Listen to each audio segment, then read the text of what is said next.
Hello friends.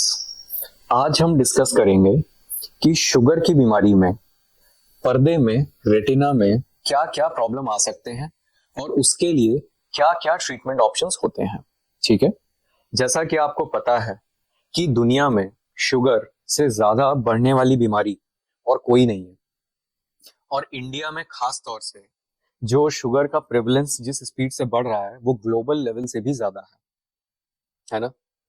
और एक मजेदार फैक्ट कि जिसको भी डायबिटीज है, लाइफ टाइम में 30% चांस होता है कि उसको आंख के पर्दे में बीमारी बने। तो ये कुछ फैक्ट्स हैं। तो शुगर के पेशेंट को ये पता होना चाहिए कि उसकी आंख में शुगर की वजह से क्या क्या प्रॉब्लम हो सकते हैं। ठीक है।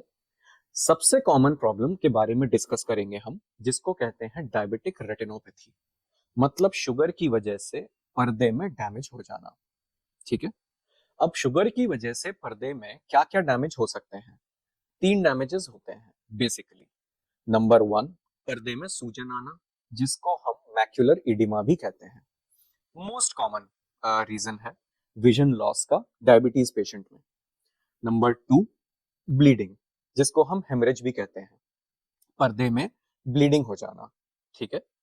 नंबर थ्री, डिटैचमेंट या पर्दे का सरक जाना। तो बेसिकली ये तीन प्रॉब्लम्स होते हैं शुगर के पेशेंट में, जिसकी वजह से आंख में प्रॉब्लम आ जाती है, विजन कम हो जाती है। नंबर वन, पर्दे में सूजन आना। नंबर टू, ब्लीडिंग होना। और नंबर थ्री, रेटिनल डिटैचमेंट या पर्दा सरक जाना।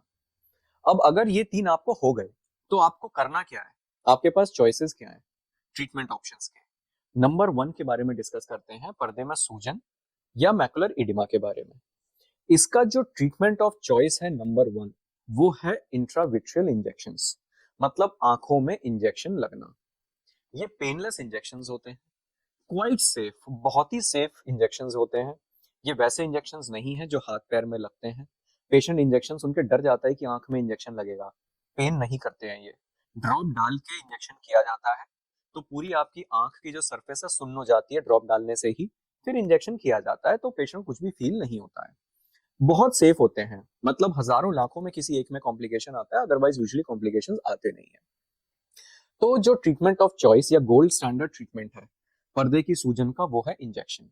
अब कितने तरह के इंजेक्शंस होते हैं, उनकी कॉस्ट क्या होती है, क्या है, ये मैं अपने पहले वीडियोस में डिस्कस कर चुका हूं। उसका मैं आपको ऊपर लिंक डिस्प्ले कर रहा हूं। आपको अगर इंटरेस्ट है तो आप वो वीडियो देख सकते हैं। तो नंबर वन हो गया पर्दे में सूजन, उसके लिए आपको लगेंगे इंजेक्शन।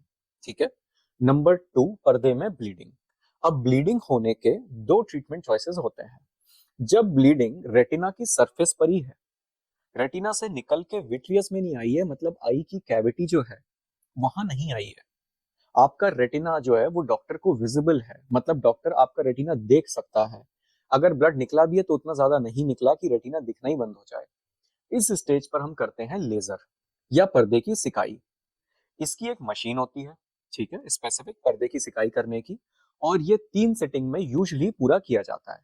मतलब 1/3 रेटिना पहली सिटिंग में, उसके एक हफ्ते बाद सेकंड सिटिंग, उसमें बाकी जो बचा हुआ 1/3, और फिर थर्ड सिटिंग एक एक हफ्ते बाद, उसमें लास्ट का 1/3। तो 3 बार में 1/3 1/3 1/3 करके आपका रेटिना पूरा लेजर कर दिया जाता है।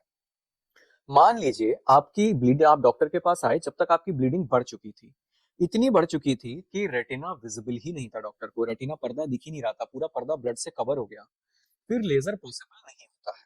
ठीक है। ऐसे केसेस में की जाती है सर्जरी या ऑपरेशन। ऑपरेशन से आपका पूरा ब्लड निकाला जाता है। ठीक है। और ब्लड निकालने के बाद ऑपरेशन में ही पूरा रेटिना एक ही बार में लेजर कर दिया जाता है, जिससे दोबारा ब्लीडिंग ना आए। और फिर ऑयल या गैस आंख में डाल दिया जाता है, डिपेंडिंग ऑन रेटिना की क्या कंडीशन हो, या ऑन टेबल डिसीजन लेता है सर्जन। तो ब्लीडिंग के लिए दो ट्रीटमेंट हो गए। अगर आप इनिशियल स्टेज में आए तो लेजर, लेट स्टेज में आए तो ऑपरेशन। अब हम आते हैं तीसरे पे, डिटैचमेंट, मतलब रेटिनल डिटैचमेंट या पर्दे का सरक जाना। ये दो तरह से प्रेजेंट कर सकता है, अगेन अर्ली स्टेज में, लेट स्टेज में। अर्ली स्टेज मतलब आपका जो पर्दे का सेंटर है, जो पर्दे का मोस्ट इंपॉर्टेंट सबसे जरूरी हिस्सा होता है, वो अभी नहीं डिटैच हुआ है, वो अभी नहीं सरका है। तो ऐसे स्टेज पर हम कुछ भी नहीं करते, हम केवल ऑब्जर्व करते हैं। ठीक है, फॉलोअप में रखते हैं, शुगर कंट्रोल और ये सब सलाह देते हैं, और ऑब्वियसली लेजर कर देते हैं, क्योंकि पर्दा जो सरकता है वो ब्लीडिंग वाली स्टेज के बाद ही सरकता है। तो अगर पर्दा सरका हुआ है मतलब ये तो टेकन फॉर ग्रांटेड बात है कि आपको ब्लीडिंग वाली स्टेज तो क्रॉस हो ही आप, तो लेजर कर दिया जाता है। ठीक है, अगर आपका पर्दे का सेंटर पार्ट जो है वो अभी डिटैच नहीं हुआ है, वो भी सरका नहीं है, अब बाय चांस आपका जो पर्दे का सेंटर है वो सरक गया, वो डिटैच हो गया, तो फिर इमीडिएटली आपको सर्जरी के लिए लिया जाएगा बिना वेट करे। क्योंकि अगर आपने उस स्टेज पर सर्जरी नहीं किया, सर्जरी डिले कर दी, तो परमानेंट हमेशा के लिए भी विजन जा सकती है। ठीक है, अब आप ये सवाल आता है कि आपको सूजन है, ब्लीडिंग है या पर्दा सरक गया है, डॉक्टर ने आपको इंजेक्शन बोला है, लेजर बोला है, सिकाई बोली है या ऑपरेशन बोला है, ये हम कब करा सकते हैं? पेशेंट हमेशा ये सवाल पूछता है। जैसे मैंने इंजेक्शन बोला तो पेशेंट पूछता है हम कब करा सकते हैं, कितना देर वेट कर सकते हैं, या मैंने लेजर बोला, पेशेंट बोलता है कि हम कब करा सकते हैं, कितना देर वेट कर सकते हैं। बहुत ही क्लियर कट एडवाइस दे रहा हूं, गांठ बांध के रख लीजिए। अगर आपको पर्दे में सूजन, ब्लीडिंग या पर्दा सरका है और डॉक्टर ने आपको depending on that injection, laser या ऑपरेशन बोला है, इमीडिएटली करना है, तुरंत करना है, बिना किसी डिले के। इसमें डिले का कोई सवाल ही नहीं उठता। ये मोतियाबिंद का ऑपरेशन नहीं है जो आपने आज कराया या 1 महीने बाद कराया, कोई उतना फर्क नहीं पड़ता। यहाँ आप जितना डिले करते हो उतना आप सिंपल इंजेक्शन, लेजर के केस को ऑपरेशन के केस में कन्वर्ट कर लेते हो मोस्ट ऑफ द टाइम। ठीक है, दूसरा, जो विजन इंजेक्शन लेजर से आ सकता था वो ऑपरेशन की स्टेज पे नहीं आएगा, इवन ऑपरेशन कराने के बाद भी, है ना?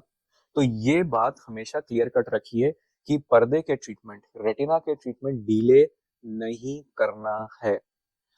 रेटिना के प्रॉब्लम्स में हमेशा कितना विजन आएगा ये इस पे डिपेंड करता है कि आपने कितनी जल्दी ट्रीटमेंट ले लिया, कितनी अर्ली स्टेज में ले लिया।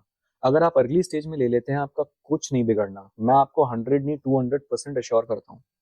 अगर आपने लेट कर दिया तो आप एक नहीं उसमें 17 बार ऑपरेशन करा लो, विजन आपका आया तो आया, नहीं आया तो नहीं आया, कोई कुछ नहीं कर पाएगा, कितना भी पैसा लगा लीजिए। ठीक है, तो रेटिना एक ऐसा टिश्यू है जो टाइम रहते ट्रीटमेंट हो गया तो रिस्पॉन्ड करता है, टाइम निकल गया तो कुछ नहीं होना। तो आपको अगर डॉक्टर बता रहा है कि स्वेलिंग है, ब्लीडिंग है या डिटैचमेंट है, और जो भी ट्रीटमेंट बता रहा है इमीडिएटली लेना है। ठीक है, तो ये थी शुगर में होने वाली पर्दे में कॉमन जो प्रॉब्लम्स होती हैं वो। आई होप आपको एक बेसिक आइडिया लग गया होगा कि शुगर की वजह से आंखों में क्या प्रॉब्लम आती है। मैं आपको लास्ट में ये भी थोड़ा सा बता देता हूँ कि शुगर की वजह से ये आंखों में, पर्दे में प्रॉब्लम आती क्यों है।